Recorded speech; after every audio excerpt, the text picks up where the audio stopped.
Today I'm going to show you how to take your FX3 from this to this and everything in between. We're going to go over 5 different build configurations, and all of the products I use will be listed in the description below. Let's get started. We're going to start off with a simple yet effective build that I'm calling the Minimalist.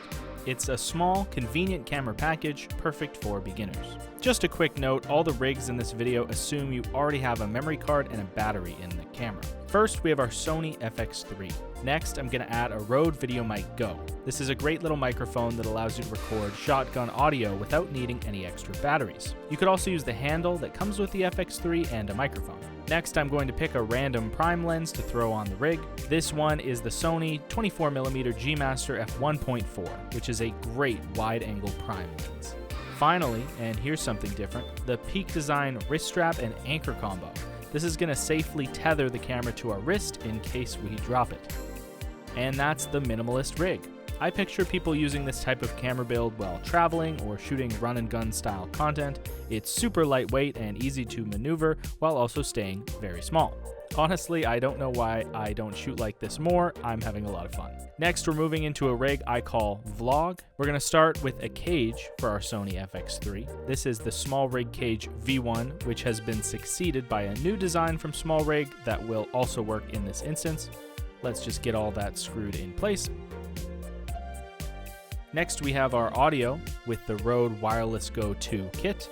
This is a small, lightweight wireless microphone system for creators that I love because it records float audio in the actual microphones.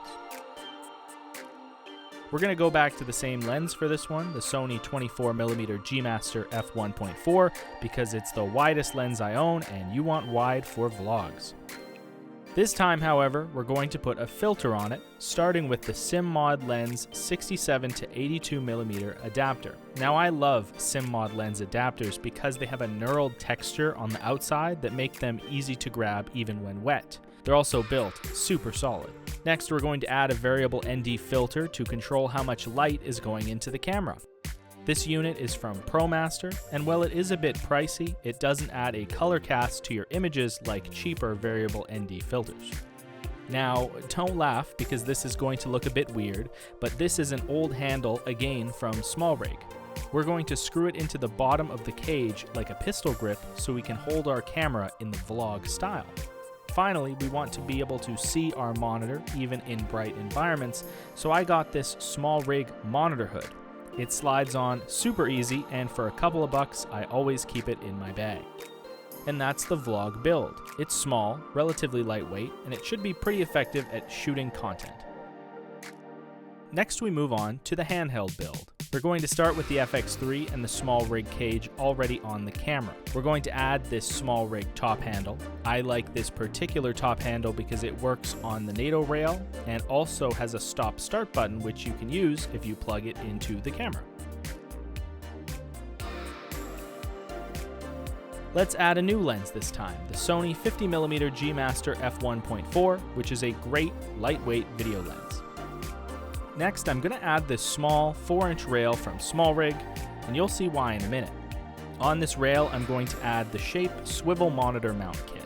This is my favorite way to mount a monitor to the Sony FX3 using this particular cage.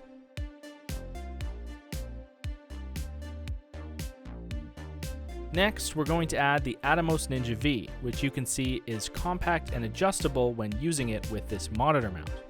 Let's add a small, newer MPF battery to power the monitor. And then we're going to add a Small Rig thin 35mm HDMI cable to connect the monitor to the camera. And finally, the part that makes the whole thing better for hand holding, let's add the Small Rig left-handed wooden handle which slides onto the vertical NATO rail of the cage. And that's our handheld build. The camera sure is getting heavier, but this setup is a nice way to get the camera suited for some solid handheld work. The next rig is called the Mini Cinema Rig. In many ways, this rig can be seen as an expansion on the handheld rig. We're going to leave the cage, top handle, and monitor setup attached. First, let's add this adjustable Small Rig base plate. I like this base plate because you can adjust not only the camera side to side, but also the height. It also makes use of the built-in Arca Swiss plate on the bottom of the FX3 cage, so you don't have to add another plate sandwiched in between. Next, we're going to add two 8-inch stainless steel small rig rods. I like these rods because they're built solid and come in a unique finish. On the back, we're going to slide on a small rig V-mount adapter plate. And then we're going to add a V-mount battery to the rig. This battery is from K&F, and I think it's awesome. It helps to add some weight to the back of the rig and also includes a bunch of handy power ports to charge the camera. Not to mention, it's a great value, coming in much cheaper than most V-mount battery options. Next, let's add a focus ring to our lens. And then we're going to add the small rig follow focus system, which is going to allow us to pull manual focus from a more comfortable position. And finally, let's plug the camera into the battery using a USB-C cable. And that's the Mini Cinema rig. It's going to add some features that prior rigs don't have, while also being able to last an entire day of shooting thanks to that V-mount battery. Alright, we're on to our final rig, which I'm calling the Cinema rig. Hold on to your hats. The Cinema rig starts with the cage, top handle, monitor system, and base plate already attached to the FX3.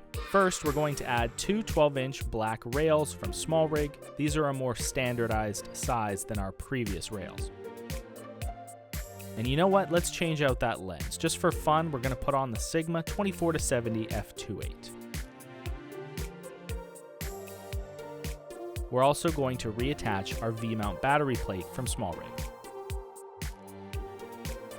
And this time we're going to add our own Small Rig V-mount battery. This battery is also great for powering up our camera and accessories. Let's use a DC power cable to plug our battery into our monitor so we can forego that small MPF battery. And here's a big upgrade, a set of shape adjustable handles which slide onto the front of the rods. These handles are awesome. I take them on every shoot. They're super comfortable and useful in a variety of configurations with their quick release system. And what cinema rig would be complete without a matte box? This is the Shape Mattebox Pro system, and I'm going to slide it onto the front of the rods. I love this matte box, even though most of the time I don't use it to its fullest potential with two filters inside of it. It's expertly constructed, and I have no doubt that it will last me a very long time. And finally, this is just for me. I put an Easy Rig quick release ball on the top handle so I can use the entire system with my Easy Rig. And that's the build. This rig and many very similar to it have helped me build my professional portfolio and career as a video shooter. Did you see a part you liked? How do you like to build out your FX3? Let me know in the comments. Thank you for watching, and I'll see you in the next video.